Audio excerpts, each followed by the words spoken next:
The Atlanta Braves launched a season-high 5 home runs in their victory over the Athletics last night. Here's what they did differently.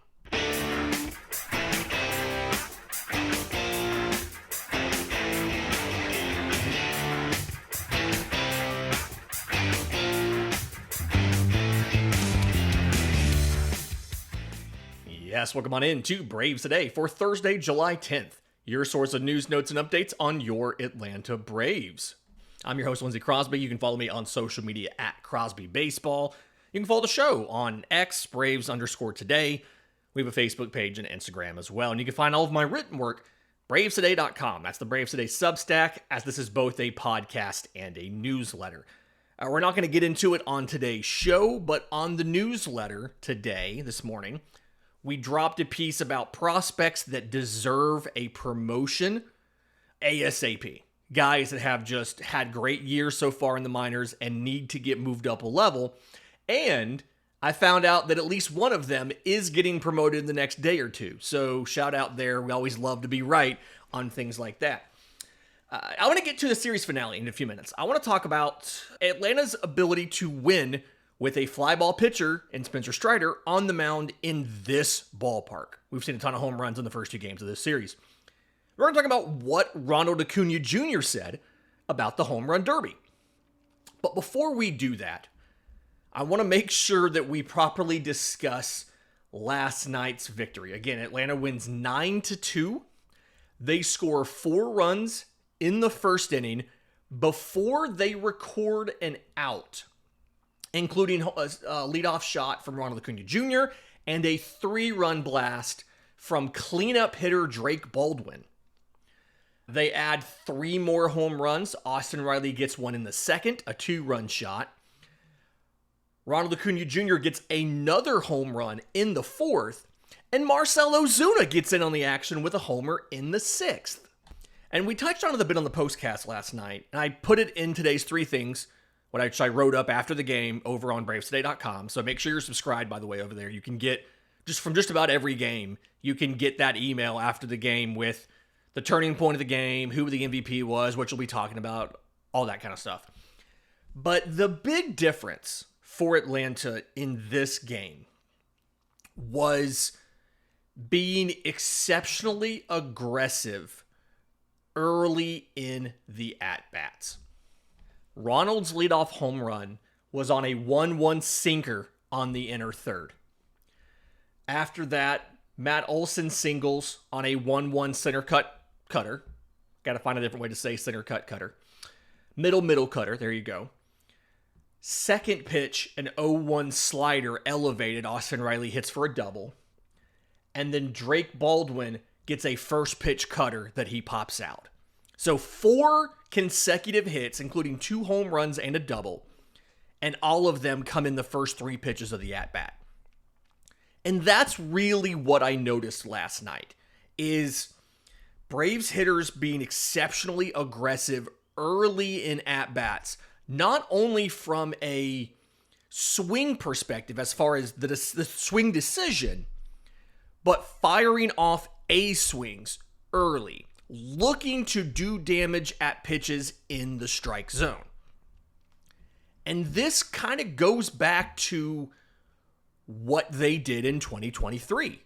That's the year we always talk about with all of Atlanta's amazing homer production and all of that, right? They tie the major league record with 307 home runs and all of that stuff. Atlanta hit 62 home runs on the first pitch of an at-bat in 2023. Last year, it was 45. This year, over halfway through the year, they're at only 21. They're swinging less often in general, but especially early in the at-bats, and the production is down. Now, when they do swing, they're good. It's a .349 batting average when they swing at the first pitch this year. Not as good as 2023. That was a .389 average, but better than last year when it was a .332. Atlanta's slugging when they swing at the first pitch is .608. It was .612 last year and .751 in 2023. And it's not just the first pitch. you can go farther than that, and you can look at other, like the first 3 pitches of an at-bat. Okay? This year, Atlanta has 41 homers in the first 3 pitches of the at-bat. They're on pace for just 80. Last year, they had 91, and in 2023, they had 124. Now, you can see the difference in this year's offense and last year versus 2023 by the batting averages and everything else when they swing at those first pitches, right? 375 average, 372 on base, 690 slug in 695 slug in 2023. This year it's a 321 average and a 524 slug. Some of that goes back to swinging early, but just trying to put the ball in play, not firing off A swings, all that kind of stuff. But last night, Atlanta was exceptionally aggressive early in the at-bats at not only swinging, but swinging with an A swing, trying to do damage early in the at-bat. And obviously, they got rewarded for it. There were 19 swings of 75 miles an hour or harder in last night's game. Atlanta had 11 of them. Atlanta had the 5 hardest swings of the game, including 2 of their home runs. And these home runs weren't cheap. Of Atlanta's homers, I think 2 of them were no-doubters. One was a 22 of 30. One was a 15 of 30. Like, they didn't get robbed on their homer swings, right? Ronald's leadoff one, they had a distance on it last night after like half an inning was done, his leadoff homer. And then they pulled it down, and it's still not updated this morning. So I don't know if we'll ever get a distance on that. So there's no homer park number, but it was clearly a home run and would have been a home run in all 30 as well. So it's not like they were getting bailed out by a tiny ballpark. They were putting on good swings. There's a downside to this approach, though, that we have to mention.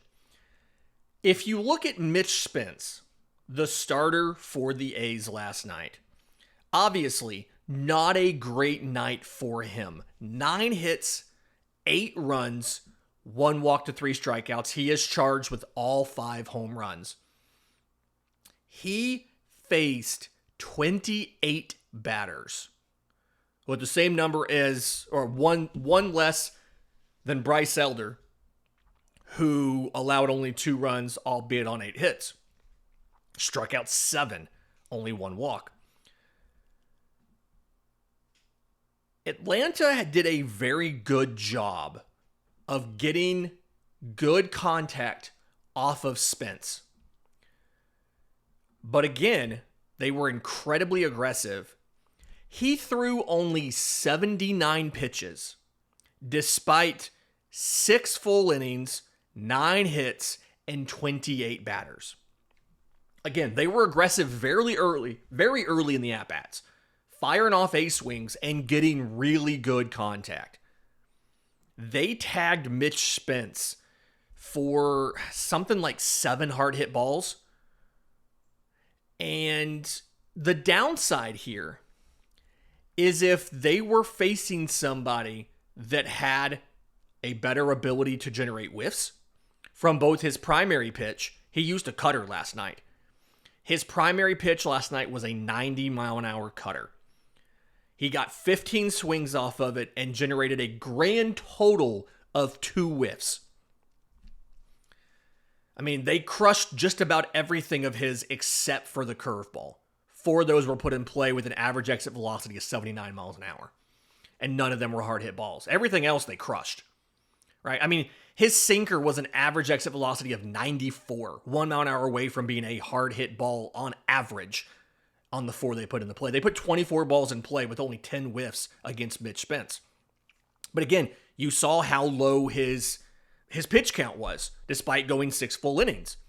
You could see a scenario where if he had better swing and miss stuff, this is one of those frustrating starts for Atlanta where they're letting a starter cruise through 7 innings and not doing much of anything on offense. Now, it's possible that they would not have been as aggressive had he had less hittable stuff. I don't know.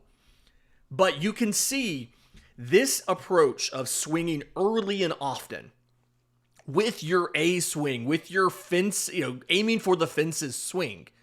You can see how this can be fantastic when it works. You can see how this could be terrible when it doesn't. I'm really curious to see what happens tonight. JP Sears is a different type of pitcher than Mitch Spence. And I would argue, one, he's a lefty. Atlanta's not done as well against lefties this year. But he does have some very good breaking balls in a sweeper and a slider. We'll get to him in the third segment, kind of like we always do. So you guys, when you're watching the game, you know what to expect from Mitch Spence.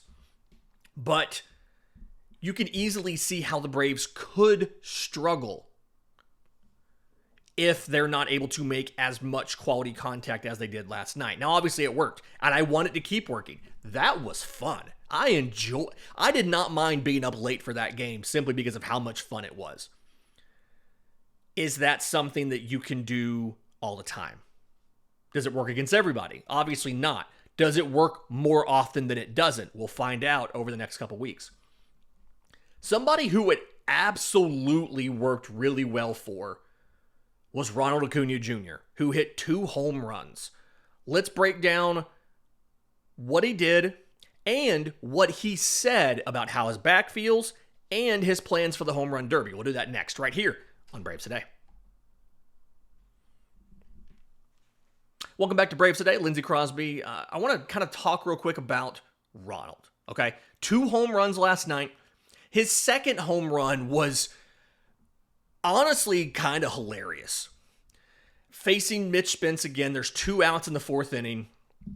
And this is something, he takes a curveball in the zone for a strike. In retrospect, a very hittable pitch. I mean, outer third, but middle of the plate. And he just takes it. And then from there, he swings at a slider that's a good 2 feet off the plate. Just a very well-executed slider, don't get me wrong. But he gets fooled badly on a slider. He's now down 0-2. So Mitch Spence tries to throw another slider off the plate. And he gets it off the plate. It's 1.19 feet from the center of the plate. But he leaves it up. Rather than getting that down and away spot, he gets it away, not as far as the last one was, but he also leaves it about belt high. And Ronald goes out and gets it and sends it to the opposite field for a home run. And when I was watching, I just started laughing. Because if you can execute that pitch on Ronald Acuña Jr., a slider 1.25 feet off of the center of the plate, and he can hit it for a home run, major league pitchers are in trouble. Per StatCast, and shout out to the awesome Sarah Lang with MLB.com for finding this, that home run tied his career best for the pitch farthest off the plate that he's hit for a home run in his career. He was just seeing the ball. Correction, he wasn't seeing the ball incredibly well because he missed that slider, that 0-1 slider down and away. But he's able to cover anything that you throw just about. And that makes him an incredibly dangerous man. And the rest of the league is going to find that out next week. When Ronald talked to the media after the game, he talked about the back injury. Again, through an interpreter, quote, "I feel very happy to help the team, which is the most important thing. I felt good, and we hope to continue doing treatment every day. Thankfully, right now, I don't feel anything." And he's talking about pain in his back, right? But you just can't take these things for granted. It always helps to be cautious. He's going to continue to get treatment just about every day. They're probably going to ask him to not lift weights on Friday prior to the Cardinals. series opener? I'm guessing not. And they're hoping that he continues doing this. And Snit said that that leadoff homer and then be able to hit 2 like that, quote, "He can pick you up off the mat. It's huge. He's done a good job of getting into at-bats leading off. I know people know how dangerous he is with that first pitch of the game. I continue to be amazed that anybody throws Ronald Acuña Jr. a pitch over the plate for the first pitch. I don't quite understand why you would do it, but they do it." So they asked Ronald last night, was he going to be in the home run derby? Because that was an open question, right? With the back issue that took him out of a game, there was some questions about would he or would he not participate next week. And quote, "Of course," as in of course he's going to play. "I'm super excited. I can't wait for those days to get here." He really likes and is excited about getting to play in the home, or getting to be in the home run derby in Atlanta, in his home ballpark. Same thing behind being a starter for the All-Star game. He wants to do both of those, and he's going to make it happen within reason. If they said, "Hey, if you play in this, it's going to hurt you and make you miss time," he wouldn't do it. But outside of that, he's going to do it. And what's going to be really fun is no Braves player has ever won the home run derby. So challenge number 1 for Ronald. And it is a loaded field this year. We don't have all of the participants yet. We only have 6 of the 8. But Ronald Acuña Jr., okay. Cal Raleigh, he is leading baseball in home runs right now. James Wood, who we've been watching him in Washington. He looks like a superstar in the making. He's absurdly talented. Byron Buxton, who is having a resurgence. He's fully healthy, and he's awesome for the Twins this year. O'Neal Cruz, who is probably the least impressive of the 6 so far, but can generate the highest exit velocities in all of baseball. I believe, if I remember this right, he has the hardest hit ball in StatCast history. And then Junior Caminero, the Tampa Bay Rays. He's the one not a lot of guys know about. Back when he was a prospect, his 90th percentile exit velocity in the minors would have put him in the top 10 in all of baseball. He was, when you took the MLB list and you took him, it was like Shohei Ohtani, Aaron Judge, Ronald Acuña Jr., Junior Caminero. Like, he has some of the best, like O'Neal Cruz. Like, he has some of the best power in all of baseball. And he hasn't fully broken out. He's got 22 home runs. I mean, he's not doing badly for the Rays. But I don't quite think everybody realizes just yet how good he is. Fun side note here, by the way. He was an incredibly cheap international free agent signing by Cleveland that was traded 2 years after being signed. I think before he even came stateside, was traded to the Rays. So another reason out of many why you should go for quantity in international free agency and not quality, right? Like, he just finished a year in the DSL. He hit 295. He hit 9 home runs at age 17 in the DSL.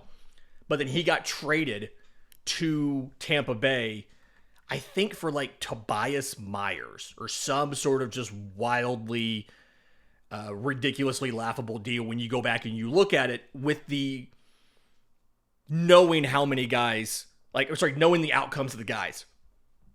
Tobias Myers never even made the majors with Tampa and ended up getting moved to Milwaukee after being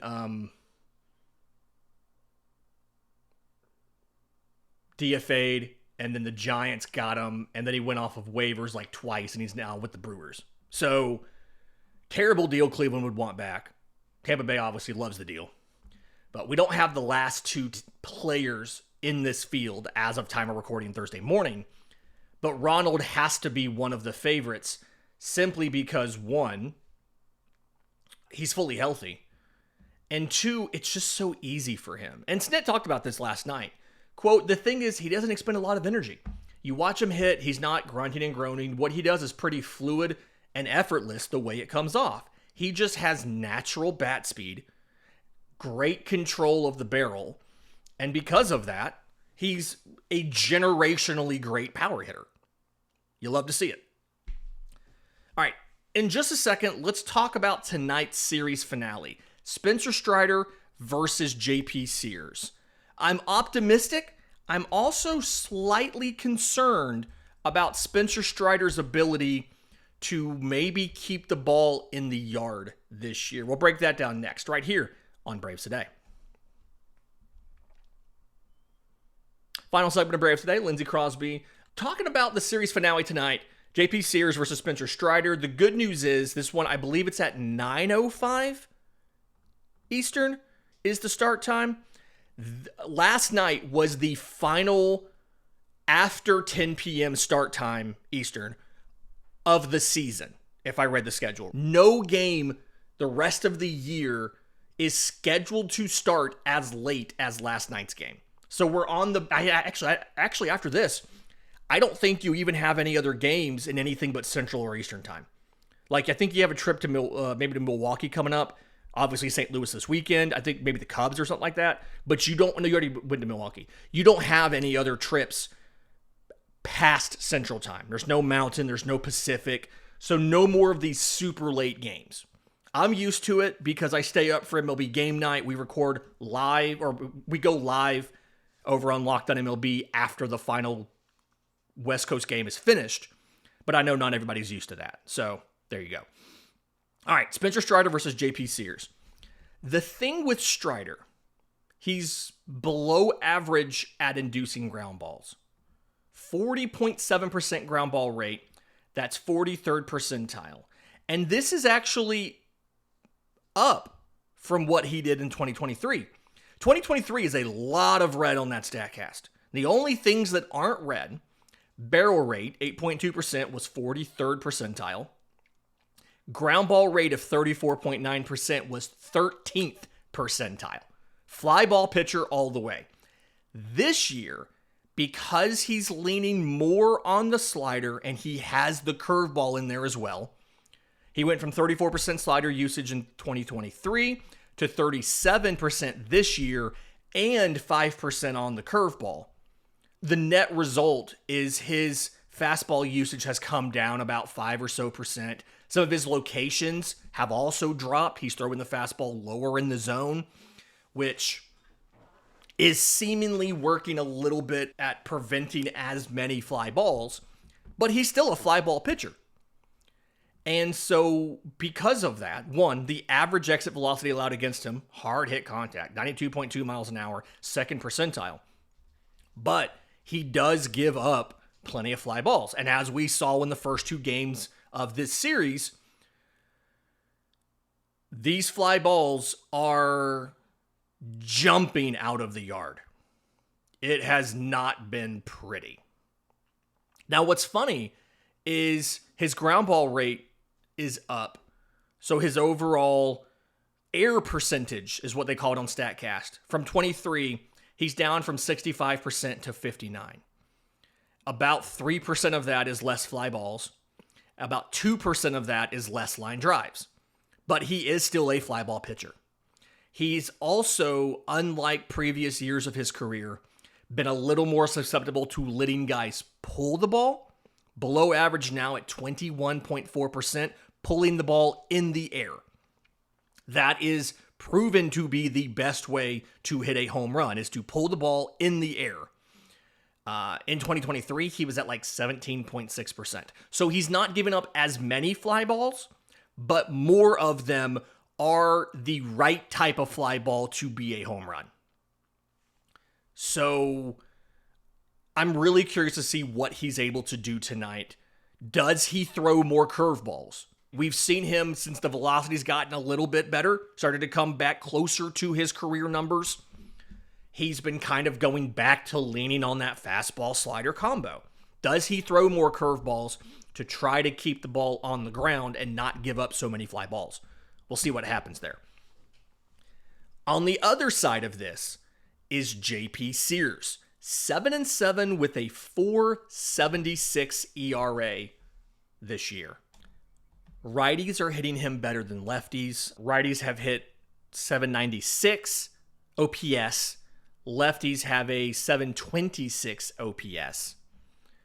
He's given up like a 758 OPS recently. 18 home runs, which, as you can imagine, that ballpark definitely does not help that much with this. When you see Braves hitters here, very few of these guys have a lot of experience against Sears. I think the most at-bats I've seen is 7 from Austin Riley, and he's batting 143. He has 1 hit. Jurickson Profar's 2 for 4. Marcell Ozuna's 1 for 5. Matt Olson's 2 for 5. Sean Murphy's 0 for 6. Michael Harris is 2 for 5. Nick Allen's 1 for 3. Ozzie Albies is 0 for 5. Ronald's 0 for 2. Like, just not a lot of experience against JP Sears. Now, what he's doing is very breaking ball heavy.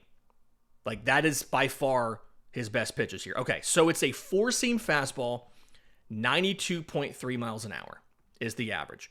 He's got a sweeper, a changeup, which all lefty starters have changeups at this point, a slider, and a sinker. And again, plenty of handedness stuff here for a righty. All 5 pitches. It is a 5-pitch mix, okay? Leads with the 4-seamer, then the sweeper, which if you think about it, that's a little bit unusual, right? A lefty sweeper is going to break in towards a right-handed batter. So that means either he is starting it off of the plate and trying to bring it back over the outside edge for a strike, or he's throwing it towards the center of the plate, getting you to commit to swinging, and then it breaks in on your hands.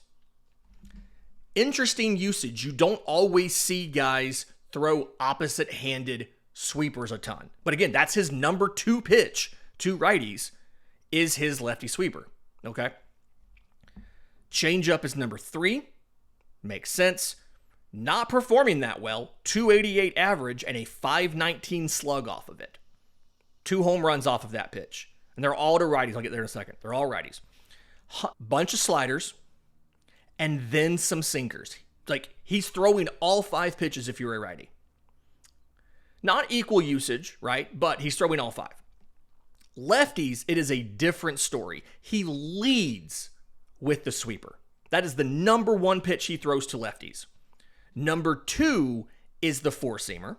Okay. Then some sliders, a few sinkers. He has not thrown a single left-on-left changeup this year. Not a single one. Last year, he threw 549 changeups, and 5 of them were to lefties. So, in essence, it's a 2-pitch at-bat. Sweeper, 4-seamer.